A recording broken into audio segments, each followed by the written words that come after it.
Now we turn to something special for you, the kind of reporting we don't always have time for, honestly, during the week when it's breaking news and one bombshell after another. But now we're going to dig into the legal relationships in this impeachment probe, from Trump's lawyers to some increasingly suspicious foreign money. President Trump famously went through many lawyers during the Mueller probe. Some are gone. One went to prison. We'll get to him in a moment. But we begin this report with two key lawyers who represented Trump in the Mueller probe, Rudy Giuliani and John Dowd. You see him right in the middle there.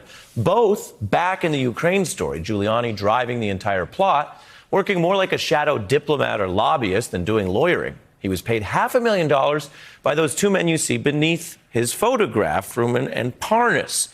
They've been indicted, and they are represented by Giuliani's co-counsel from the Mueller probe, John Dowd.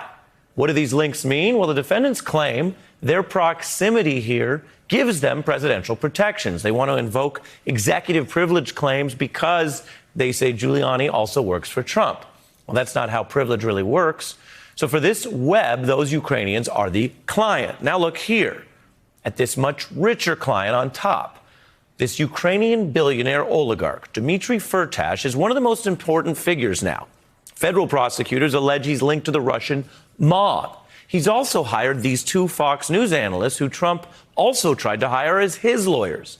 And look what they do. They are legally representing a conservative writer, Solomon, who was pushing the Ukraine scandal before there was one, before the Trump call, before the funding, before the calls for a Biden probe. Take a look. Back in April, this man was writing headlines like this in the D.C. paper The Hill. Joe Biden's 2020 Ukrainian nightmare. A closed probe is revived. Interesting prediction there, huh?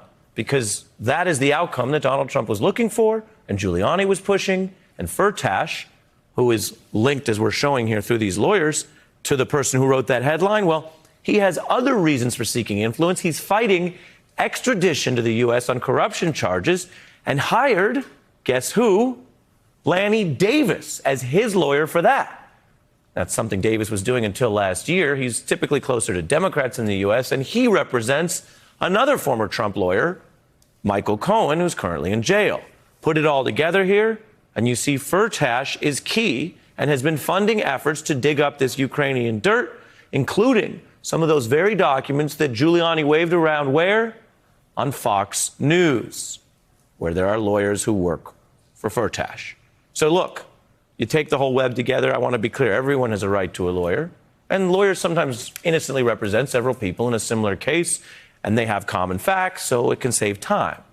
But these webs we're reporting for you right now, they could spell trouble for Trump's impeachment argument because they raise other questions about non-legal matters, like whether people are hiding behind lawyers to do other dirty work, or whether foreign actors are just throwing money around to influence U.S. foreign policy, and whether Donald Trump's penchant for people to donate their work for him, from Paul Manafort to Giuliani, creates new risks.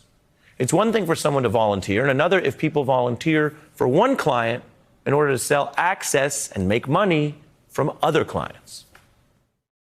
And I think what I offer to this is something unique.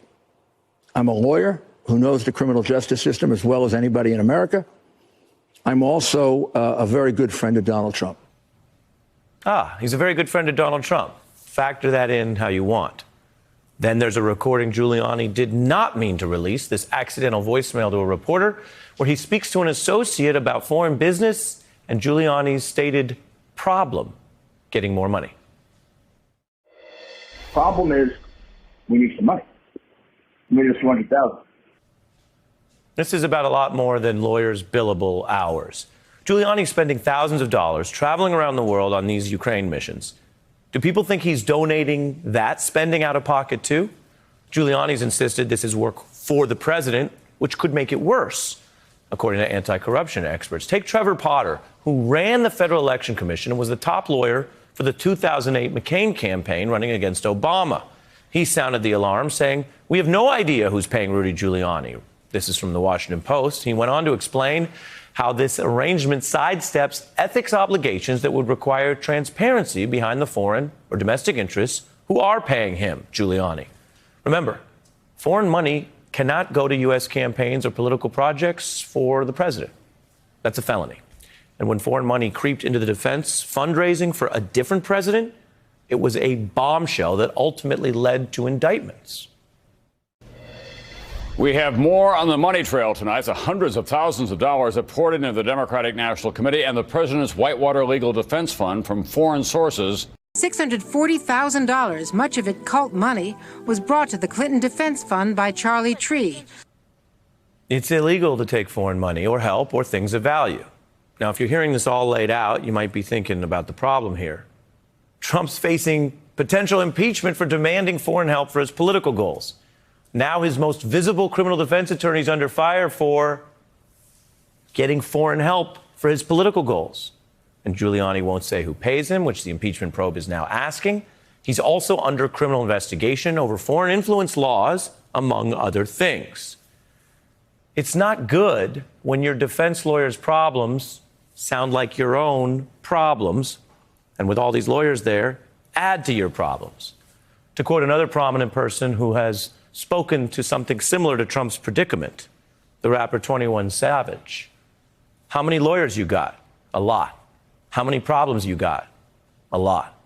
In the same song, Mr. Savage addresses a once loyal witness who spoke out against him, saying, "Gang versus the world, me and my dog, it was us." Then you went and wrote a statement, and that really messed me up. Hey, I'm Ari Melber from MSNBC. You can see more of our videos right here, or better yet, subscribe to our YouTube channel below. You could have been anywhere in the world, but you're here with us, and we appreciate that.